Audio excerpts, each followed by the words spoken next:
Hi there, my name is Orestes Ponce de Leon, and you're listening to the Cobra Effect podcast. In this show, I cover the unintended consequences of government policies throughout history. We delve into 4,000 years of how even the best intentioned ideas can backfire, leading to revolt, failure, and shocking events.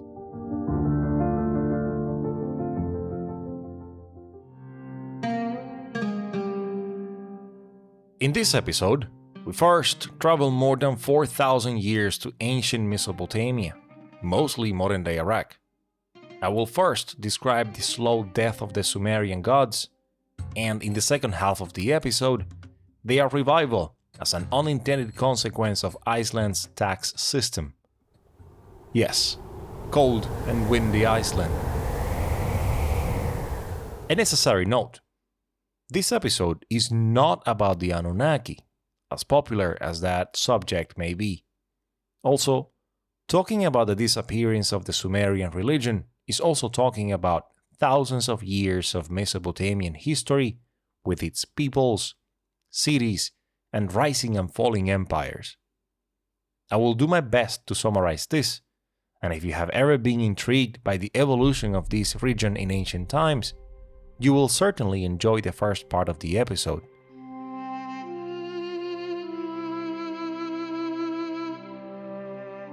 Enuma Elish Lanabu Shamamu. When on high the heaven had not been named. Experts in ancient Mesopotamia will have to excuse my pronunciation. This is the beginning of the Enuma Elish, meaning when on high. It is a Babylonian myth of the creation of the world. It is perhaps their most famous creation story, and it is a praise to Marduk, the main god of the Babylonians. However, the Enuma Elish is thought to be a copy of a much older Sumerian work, and it is theorized that in the Babylonian story, Marduk had replaced the Sumerian chief god Enlil. You see, when it comes to old, the Babylonian southern neighbors, the Sumerians, are the founding fathers of old, even with the myth of creation itself. This applied to their organized religion and, unfortunately, taxes. More on taxes in the second part of this episode. Now, all creation comes to an end, even the Sumerian gods, but they didn't die overnight. It was a long and slow, but unstoppable process. The Sumerian cities, located in southern Iraq, in the southernmost part of historical Mesopotamia, stopped being an independent political entity around the year 2000 BC. After that, the Sumerian pantheon merged gradually with the gods of the Amorites, who ruled as the first Babylonian empire over the Sumerians and all of Mesopotamia for around 300 years from 1900 to 1600 BC. This is the period when Hammurabi was ruler. Hammurabi you know thanks to his code of laws. The gods Enlil of the Sumerians and Marduk of the Amorites/Babylonians became interchangeable. And although some deities, such as Inanna, the Sumerian goddess of love and war, flourished under the name Ishtar, other Sumerian gods disappeared. Time passed, and when the Neo-Assyrian Empire ruled all of Mesopotamia, roughly from 900 to 600 BC, their main god, Ashur, became the supreme deity and replaced Marduk in the epic of creation itself. By now, the Sumerian gods were fading and dying. Enlil had been replaced by Marduk, and Marduk had been replaced by Ashur.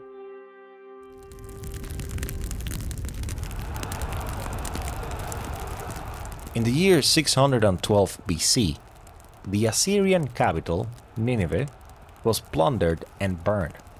In the following 7 years, the former all-powerful Assyrian Empire fell into the hands of a coalition of neighboring states, mainly the Medes and Babylonians. The last remnants of the Assyrian army were defeated in the Battle of Carchemish in 605 BC, and the Babylonians restored their dominion over Mesopotamia. This Neo-Babylonian empire also restored its main deity, Marduk, to his former glory. By the way, you know this Neo-Babylonian empire thanks to another famous ruler, Nebuchadnezzar II, who destroyed the first temple of Jerusalem and took the Jewish elite captive to Babylon, among them the biblical Christian prophet Daniel. However, Babylon enjoyed its independence and power for less than a century. Pretty soon, successive empires that ruled over the region brought their settlers, their culture, and of course, the influence of their pantheon of gods.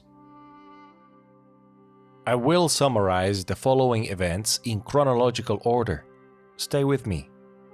After the fall of Babylon into the hands of the Persian Achaemenids in 539 BC, the Persians' monotheistic religion of Zoroastrianism, with its god Ahura Mazda, was introduced to Mesopotamia.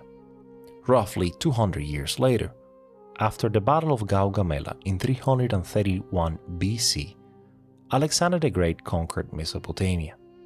Following his death, his successors in the Seleucid Empire extended the influence of the Hellenistic gods.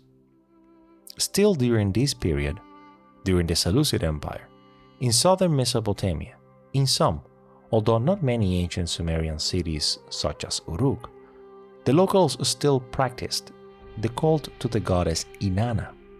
In Babylon, although the temple of Marduk was not properly maintained and restored to its original splendor, his cult was still in place. Around 150 BC, the Parthians, originally a nomadic tribe from the northeast, conquered Mesopotamia. They revived the religion of Zoroastrianism that the Persians had brought before. All of this, while Judaism and later on Christianity began to expand in the region. By the end of the Parthian rule, the old temples of the Sumerian gods were not maintained, and based on archaeological evidence, the existence of the priesthood of these ancient gods became increasingly scarce over time. To give you an example, after defeating the Parthians in a quick campaign, the Roman Emperor Trajan visited Babylon in the year 116. The Roman historian Cassius Dio recounts that Trajan, and I quote, saw nothing but mounds and stones and ruins. By then, the temples of Babylon were in ruins, and this scene was similar in the rest of the ancient Sumerian temples throughout southern Mesopotamia. The Romans did not stay in the region, and the following year, the Parthians regained control. In the year 224, the Persian Sasanians, self-proclaimed heirs of the Persian Achaemenids, defeated the Parthians, and with this, Zoroastrianism became the official state religion. The Sasanians were a dynasty of Persian rulers, just as the Achaemenids before them had been another dynasty of Persian rulers. The death of the Sumerian pantheon of gods was a process that took over 2,000 years. Starting with the religious syncretism of the Babylonians and Assyrians when they mixed, for example, Enlil with Marduk and Ashur, as later the region was conquered and ruled by the Persian Achaemenids, Alexander the Great and the Seleucids, the Parthians, and finally the Sasanians, with each successive ruling empire, the loss of importance and decline of the ancient Sumerian cities brought about the demise of the once powerful priesthood class that served the temples of Sumerian gods like Enlil and Inanna. Furthermore, as I mentioned, successive ruling empires brought new people along with the influence of new religions.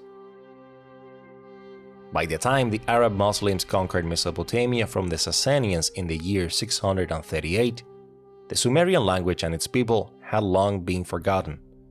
Their temples, known as ziggurats, were ruins. mounds of mud bricks that had lost all resemblance to their past glory. The ruins in the landscape of southern Mesopotamia were a living testament to the dead Sumerian gods. As a curious footnote, before the end of the political independence and might of the Sumerian cities around the year 2000 BC, Sumerian texts list around 3,600 gods. However, it appears that one of them survived. Tammuz, also known as Dumuzi, the husband of the goddess Inanna, survived 3,000 years after the end of the Sumerian civilization, which is well after Islam was firmly established in the region as the predominant religion. You see, there were some elements of paganism surviving in Mesopotamia until the 10th and/or 11th century. In the north, the Sabians of the city of Haran, and in the south, the Sabians of the marshes, were two small groups who followed a mixture of old pagan beliefs anchored in ancient Assyrian, Babylonian, and Hellenistic traditions. The sources of the time mention a ritual of mourning and lamentation after the death of the god Tammuz.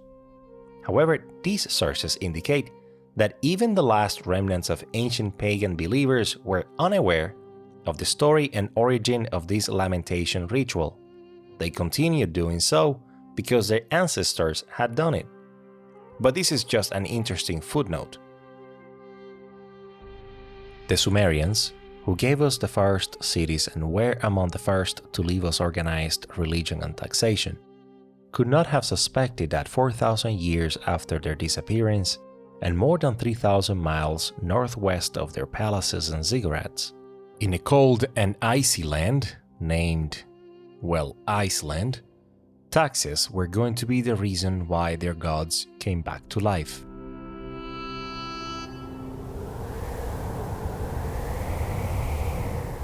You see, the division between church and state in Iceland is almost non-existent. In fact, Article 62 of their constitution establishes that the Evangelical Lutheran Church is their church under support and protection guaranteed by the state. Right until 2020, the salaries of its priests were paid directly by the government as they were, in fact, considered public servants. To give you an idea of how important the Lutheran Church is there, until 2007, the Lutheran Parish Church in Reykjavik, the capital, was the tallest building in the country. Today, it is the second tallest building, but the difference with the first is only 11 feet, around 3 meters, not that much. Now, everybody in Iceland, whether they are members of a church or not, is subject to a religious tax on their individual income. In 2022, the state collected $101 from each citizen and then distributed it to registered religious organizations in proportion to each organization's number of members. The key here is that only registered organizations receive these so-called, and I quote, parish fees, which are state-sponsored funds derived from taxation. Becoming a registered religious group was very difficult until 2013, when the rules of the game changed, and the government eased the law to facilitate the registration of organizations. You can now see where I'm going with this story. This is when our Sumerian gods came back to life. Enlil and Inanna reappeared in Iceland under the name of a new registered religion, Zuism, which comes from the Sumerian verb zu, meaning to know. A possible translation would be the way of knowledge. In the now defunct webpage of the Zuist Church, you can read that, and I quote, "The story of Zuism traces its roots back to ancient Sumer, which is the first known civilization in history. The oldest religion in history has now been reawakened." End of quote. Although Zuism as a group was supposedly created in 2010 with only 3 members, it was not until 2013 that it became an official registered religious group. The brothers Einar and August Arnar were among the original 3 members. Keep these two brothers in mind. In 2015, according to official state statistics, the group only had 4 members.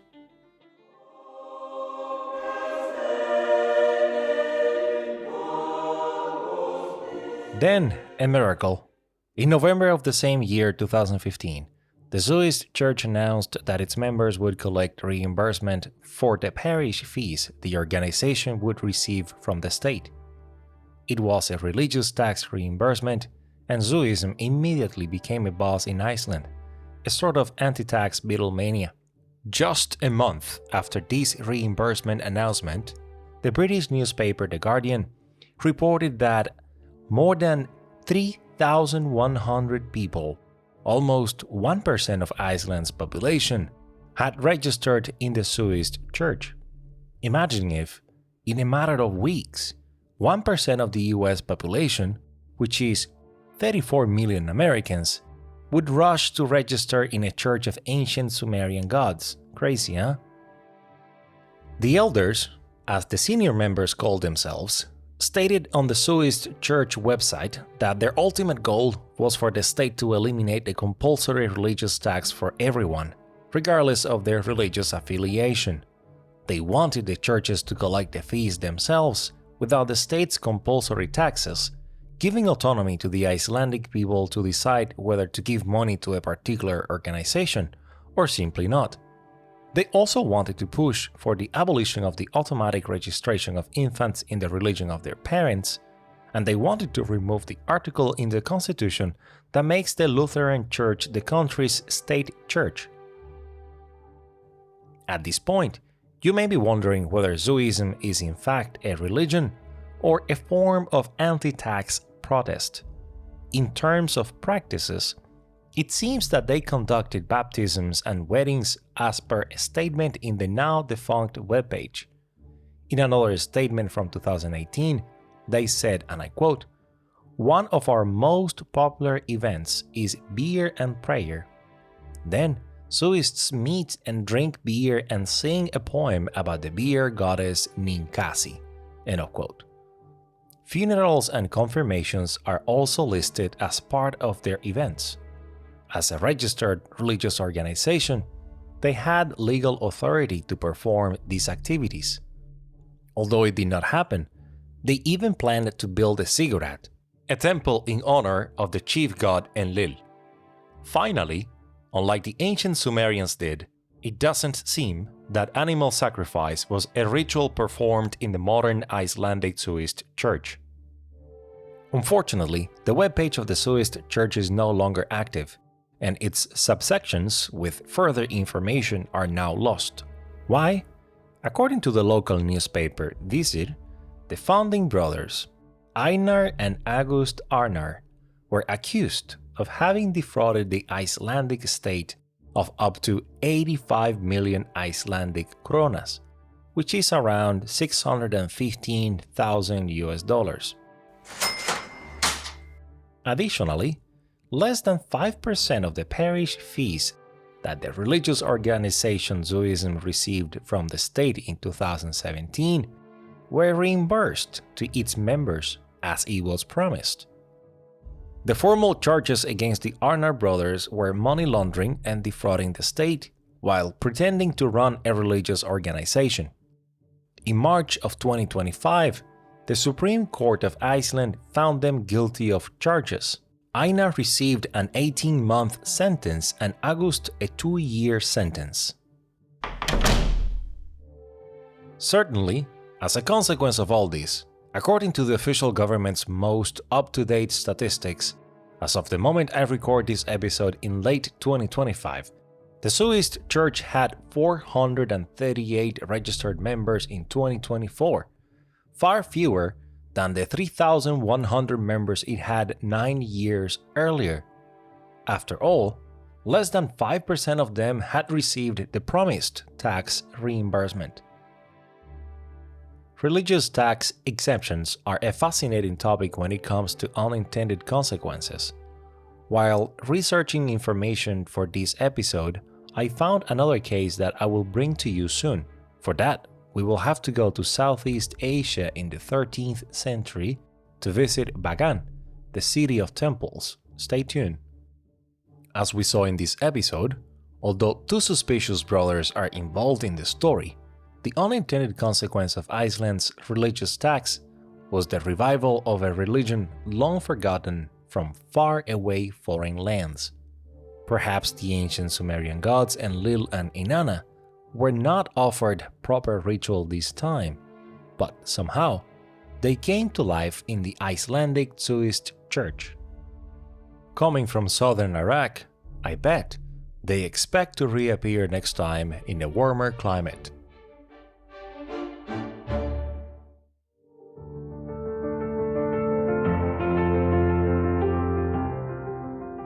Thank you for listening. For additional information and social media links, you can visit thecobraeffectpodcast.com. You can support the show on Buy Me a Coffee or become a monthly member. Links on the website. You help me to cover my costs, and your contribution keeps this project going. Feel free to also reach out via social media or email. The email address is contact@thecobraeffectpodcast.com. I would like to hear your questions, comments, or ideas for a future topic. See you in 2 weeks for another episode of the Cobra Effect Podcast.